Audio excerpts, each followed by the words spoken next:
want to take some time today to talk about proper embouchure formation. So let's say you're trying to create a great saxophone sound. The embouchure, where it meets the mouthpiece and reed, this is where the sound originates. So you want to make sure that you spend a good amount of time working to make sure that this is as good as it can be, and with proper technique. So how the sound forms is there's a fulcrum where, and if you look closely, you might be able to see where that fulcrum is, where that reed vibrates. What you can also do is you can take a business card or a download card from my album, and stick it in between the reed and the mouthpiece. And just put a little bit of light pressure, and you'll see that there's a natural part where the reed breaks away from the mouthpiece. Okay, that's your fulcrum. That's basically where you want your embouchure to sit. Okay, if your embouchure is too far on this end, then you're going to stifle the vibration of the reed. If your embouchure is placed too far towards the front of the mouthpiece, the unnecessary parts of the reed are going to be vibrating. You're going to get a lot of really wild partials in your sound. Oops. Okay, so that is where you want your fulcrum to fall on your mouth. Now, what does the embouchure do? The embouchure supplies support here, okay? Support for the reed, okay? A lot of people say that the embouchure should be an even circle. And I would say that you want to have support from the sides and from down below, but the top lip should be relaxed and neutral. If your top lip is overly tight and stressed, it can cause a counterbalancing act in your lower lip, and you can have unnecessary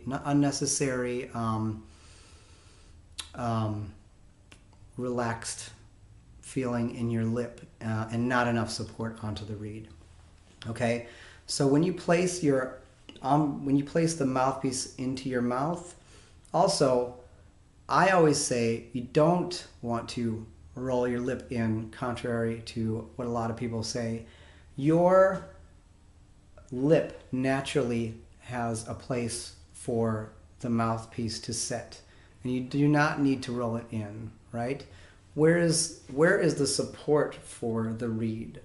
The support for the reed comes from the upward pressure from this part of your chin, okay?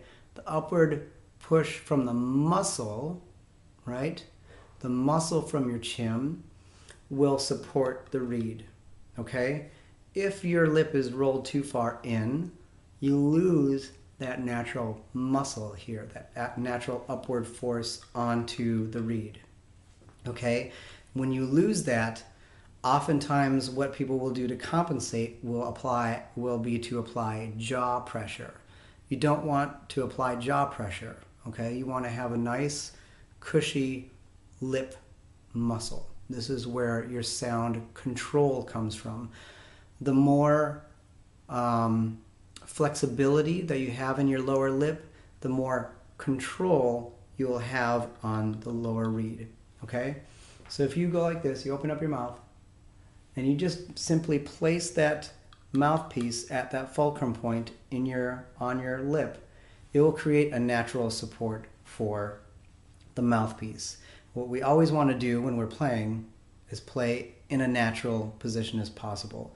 If we're doing any sort of weird mouth and arm and body acrobats to play our instrument, we're going to cause problems in the long run, and we're going to cause issues in flexibility. Okay, so you just open up and just place the mouthpiece in there. Notice I'm not rolling the chin. If I roll my lip in, you'll notice that you'll feel it hit your teeth through this part of your lip. And if you push on this part of your lip, there's not a whole lot of muscle there. The muscle is in right here. That's hitting my teeth. That's hitting that nice, cushy muscle. Okay, so top teeth on the mouthpiece.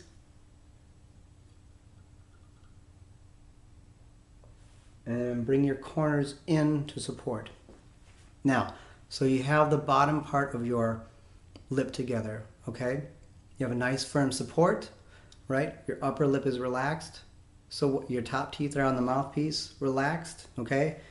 Notice there's no marks on the top of this mouthpiece. You're not seeing bite marks because there's not too much pressure from the top teeth. If you start seeing indents into your mouthpiece patch, or God forbid into your actual mouthpiece, that means you're putting a lot of pressure from up top, okay? You don't want that.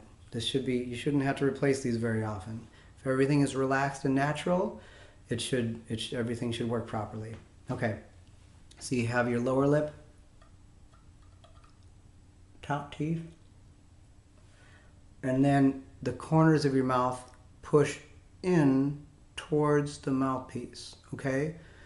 Sometimes you'll see students pull these corners back, and what that does is that spreads this muscle out. And when this muscle becomes thin, it's no longer flexible and it no longer can provide that strength into the reed. Okay? Corners go into the sides.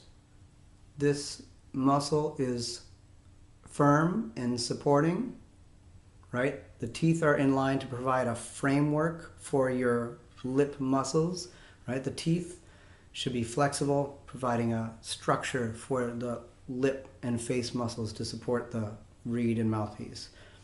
Corners go in so that this is nice and flexible and ready to support. Upper lip is relaxed, neutral.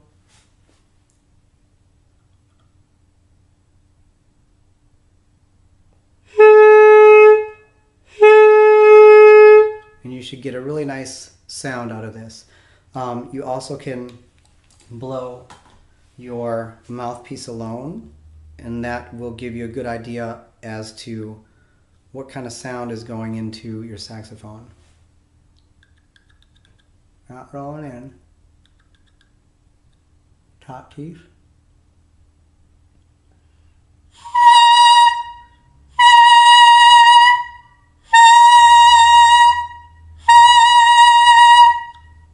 Okay?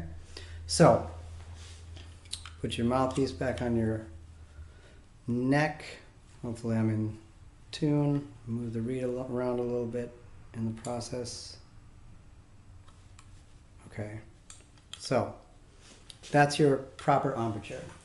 Put our saxophone together. Let's see how that sounds. So what it'll look like from here when you have the saxophone assembled, right? This is ready to go. This is already naturally ready to go. Don't move it around. Just leave it alone. Let it do its job. Corners in.